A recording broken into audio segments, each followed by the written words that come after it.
Hi everyone, I want to welcome you to the fourth episode of Capital Connect by Global Alpha Capital. Here with you today is me, Gerard, Operations and Trading Officer at Global Alpha Capital, with Justice Gervas, Customer Relations Officer. Thank you so much, Mr. Justice. Thank you so much for your time here. Today's topic is really interesting. Yeah. I want us to talk about DSE hisa kiganjani. Yes. Kitu imekuwa inafanya vizuri sana. Kabisa. I think tunakubaliana, si ndio? Kabisa, na kwa dunia hii ya sasa hivi. Yes. Sasa mimi nataka nijue hii hisa kiganjani naanzaje kutumia. Unajua bwana, hii kitu nimekuwa nikipata maswali mengi sana. Bwana, hii kitu natumiaje? Unaona, mtu ashazoea akiwekeza aone duka langu hili hapa, nyumba yangu hii hapa, kiwanja hiki hapa. Lakini unaona hii kiganjani inakuja kubadilisha mfumo mzima wa uwekezaji Tanzania. Sasa nataka nijue faida ya kuwekeza hii naitumiaje, na shida zipi watu wanapataga kwenye hili niweze kufanikiwa. Sasa swali la kwanza ni naanzaje kutumia hisa kiganjani? Asante sana Mr. Gerard. Asante sana. Hisa kiganjani ni application ambayo ipo chini ya DSE au system ambayo inamwezesha mteja kuweza kufanya trading. Nikiongelea trading manake ni kuuza na kuweza kununua hisa kupitia simu yake ya mkononi. Ngoja kwanza. Unataka kuniambia naweza nikauza na kununua hisa kupitia simu yangu ya mkononi? Kabisa. Sasa hivi inawezekana. Zamani ilikuwa tunatengeneza CDS number kwa watu kupitia DSE, lakini hawezi kutrade kwa kuona. Manake zamani ilikuwa broker yeye ndo anayefanya monitoring ya hisa za watu, lakini sasa hivi mtu anaweza kununua hisa mwenyewe kupitia simu yake, na sisi kama mabrokers tukaweza kuona. Wait, this is really interesting. Najua I'm just thinking kwa sababu kama ulivyosema back in the days nakuta mtu anachukua hela anawekeza kwenye hisa, lakini faida unapata ni kuona tu kwamba kupata gawio. Lakini sasa hivi unajua the feeling you get, because I believe unaweza kuona portfolio yako. Ndio. The feeling unayopata mimi kama mwekezaji, naona kama bwana, hisa zangu hizi hapa za milioni zangu kadhaa, laki zangu kadhaa hizi hapa is different kuliko kuwekeza kama zamani ya uone. Yeah. Na wateja wengi wanafurahi sana, na pengine wasipoziona zile hisa zao wanahoji sana. Mbona hisa zangu siziona? Mbona hivi? Hata mimi lazima nikuhoji kabisa. Ndio. Lakini kupitia ile inaleta satisfaction kwa mtu, au satisfaction kwa mtu kwamba hisa zangu naziona. 100% agree with you. How do I start using this? Sasa kuna njia mbili. Moja unaweza kupitia kwa broker. Sisi ni Global Alpha Capital.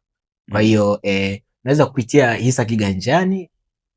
Sasa katika kulogin hisa kiganjani unaweka NIDA namba yako baada ya kudownload ile application kupitia Google. Sawa? Ukishaweka credentials zako, baadaye ile application inakutengenezea kwenye kulogin, naweza nikadownload your app. Yes. Kupitia Android na iOS zote zinakubali. Zote zinakubali. That's nice. Ukishapata ile application, tuna ubaguzi. Ukishapata sasa ile CDS number, unaweza kufanya trading. Sasa hiyo ni njia moja. Kwamba moja utapitia katika hisa kiganjani ambayo ni application ambayo umedownload kupitia simu yako moja kwa moja ukajilinki na hisa kiganjani. Nyingine ni kupitia sisi mabroker. Tutakutumia form. Tuna form inaitwa CSDR ambayo form wewe kama mteja, sawa, inakupa nafasi ya kuweza kufanya registration, kujiregister, ukajaza form. Lakini hiyo form tunaweza kutumia kwa njia either ya WhatsApp au email, sawa. Na wakati wa kuirudisha hiyo CSDR form unambatanisha kitambulisho chako cha NIDA pamoja na passport size. Sasa ukileta kwetu tutakufungulia CDS, alafu tunakutumia ujumbe kwamba sasa uko tayari chini ya Global Alpha Capital kuweza kufanya biashara. Kwa baada hapo mimi sasa nachagua kama nataka kufungua account kupitia simu yangu. Mimi unajua siku hizi sisi Gen Z hatutaki mambo mengi ya kuanza kujaza mafomu. Mimi pesa sipendi. Napenda kufanya kwenye simu kila kitu. Naona kila kitu kwenye simu inakuwa ni everything is quick, exact na precise. Kwa hiyo mimi nichague ile nijaze kwenye simu au fomu. Maamuzi ni ya kwangu kabisa. Kama kweli mteja ni mfalme. Kabisa. Sawa. Sasa swala hapo muhimu. Mimi basi account nimeshafungua account. Baada ya kufungua account, nishafungua account vizuri. Kianzio kile. Yaani nimeshafungua account kianzio. Je, minimum ni milioni, minimum ni 10,000, ni 500,000. Ni nini nataka nijue 200, niambie. Hilo ni swali ambalo nimekuwa nikipata sana kwa wateja wengi sana sana. Katika kufanya manunuzi ya hisa hakuna kiwango ambacho kimewekwa kwamba lazima mtu awe labda na shilingi kadhaa, lakini mteja anapaswa angalau kununua kuanzia hisa 10. Kwa hiyo kama ni NMB yes, atachukua ile 14,000 na point ambayo sasa hivi ndio bei yake 14,000 na point. Atachukua hiyo mara hisa 10, alafu ataweza kupata hisa zake. Kwa hiyo nataka kuniambia kianzio kumbe sio 100,000. Inategemea na hisa ya kampuni husika. Yes. Bei yake. Yes. Kwa hiyo kama let's say the price, let's say kama ilivyosema, you give an example ya NMB, let's say the price ya NMB ni 14,000. Kwa hiyo what I have to do ni kwamba ni mimi mwenyewe nipige hesabu 14,000 times 10 inakuja 140,000. Je, kuna gharama zingine hapo katikati? Yeah, gharama zipo. Gharama zilizopo ni kwamba kuna zile asilimia ambazo broker anabidi akate. Lakini pia manake jumla ya makato kabisa DSE ni 2.402, ambapo kwa broker pale yeye anapata 1.7, alafu mwingine yes. Hebu ngoja kwanza, kwa nini broker anakata? Broker anafanya nini? Broker moja anamwangalia mteja wake, yani yeye ni kama mwangalizi wa mteja wake, lakini pia ana manage fund, lakini pia anashauri wateja, lakini pia hapo kuna ushauri hisa na nini. Hapo kuna ushauri, unajua kuna ushauri kumanage. Kwa maana yake pia mteja ni kama yai kwa broker, yani anakuangalia kwamba kuanzia mwanzo wa uwekezaji wako mpaka mwisho ni kwamba we on the same road, kwamba wewe ukifanikiwa na sisi tunafanikiwa. Sisi ya kuwa na broker kabisa. Alafu pia niongezee, unajua kuna biashara zingine hizi, hapo kuna ushauri hapo kuna ushauri. Kwa nataka kuniambia kama broker anatoa ushauri kwa bure kabisa. Kwa pa kuwekeza kama mimi sijui napata ushauri. Lakini pia na elimu tunatoa ya bure. Ushauri, elimu ya bure. Ndio.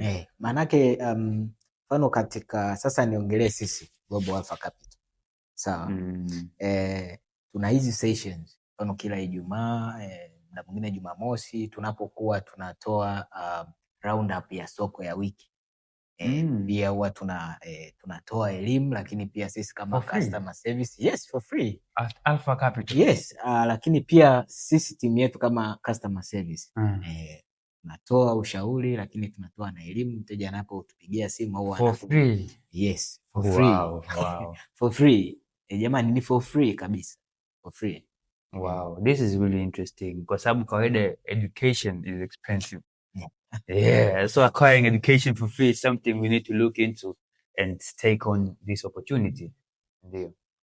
Sasa tumeongea vizuri sana kuhusu hisa kiganjani. Umeeleza kwanza jinsi ya kufungua akaunti, kuwekeza, kianzio. Sasa mimi hapo nina swali. Kuna shida zipi investors wanafanyaga kwenye hisa kiganjani? Kwa sababu as we know normally history has a habit of repeating itself. Sasa mimi sitaki yani makosa waliofanya watu wa nyuma au investors wa nyuma yarudie. Nataka nijifunze, nijue how to go forward, kwa ni makosa gani yanatokeaga and how I can solve this. Okay, asante sana Mr. Gerald. Unajua tuseme sio mistake. Kuna kitu kinaitwa error na mistake. Sasa hapo umeingiza kwenye shule tu.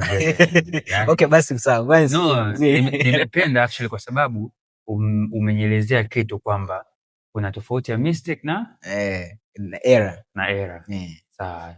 Sasa tuseme watu wanafanya error. So mistake tofauti. Kwamba unakuta mtu anafanya kitu pasipo kujua. Kwa hiyo huwezi kumapproach moja kwa moja kwamba kabisa. Okay, kwa hiyo unakuta mtu moja hajui muda kwamba soko linafunguliwa saa ngapi la DSE. Hii imetokea kwa wateja wengi sana. Kwa mtu asipojua soko linafunguliwa saa ngapi, soko linafungwa saa ngapi, Sio vizuri, inabidi ajue. Sio vizuri, kuna implications zake, sio vizuri kabisa. Naomba nijue hapo nikukatishe. Naomba nijue soko linafunguliwa muda upi, linafungwa muda upi na implications zake ni zipi? Okay, soko la DSE meaning Dar es Salaam Stock Exchange linafunguliwa saa 3:31 official. Huwa ni saa 3 kamili, lakini official angalau watu kuanza kutrade, kufanya ile trading. Saa 3:31 asubuhi mpaka saa 10 kamili jioni. Kwa hiyo kufikia ile angalau saa 9:59 kwa mteja anayefanya trading anabidi awe amemaliza. Kwa hiyo naenda kuniambia kuanzia, umesema saa 3:30 soko linafunguliwa rasmi. Kwa kuanzia saa 3 kamili mpaka saa 3:30 kama sijakosea ni pre-market opening. Yes.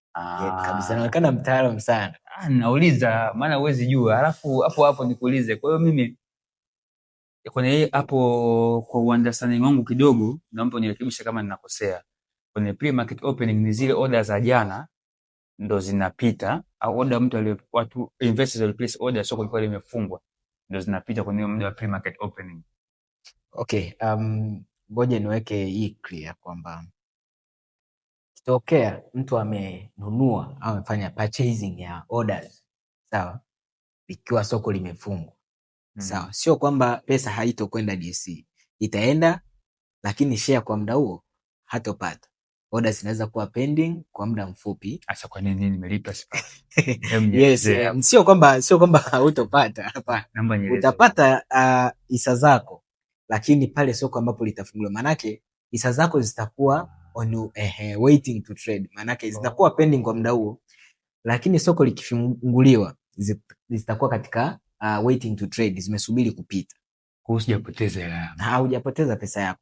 Na soko likishafunguliwa sasa, wale wote ambao walinunua on weekends ndo wanaanza kupata zile hisa zao, lakini kumbuka sasa wanapata kwa namna walivyonunua. Kwa yule aliyenunua huku nyuma, sawa, is more likely order zake kuwa expired, kwenda against na soko, kwa sababu kumbuka the more the demand, the more the price inavyopanda. Kwa hiyo price ikipanda, unakuta order za watu zinakuwa expired au suspended, issue kama hizo.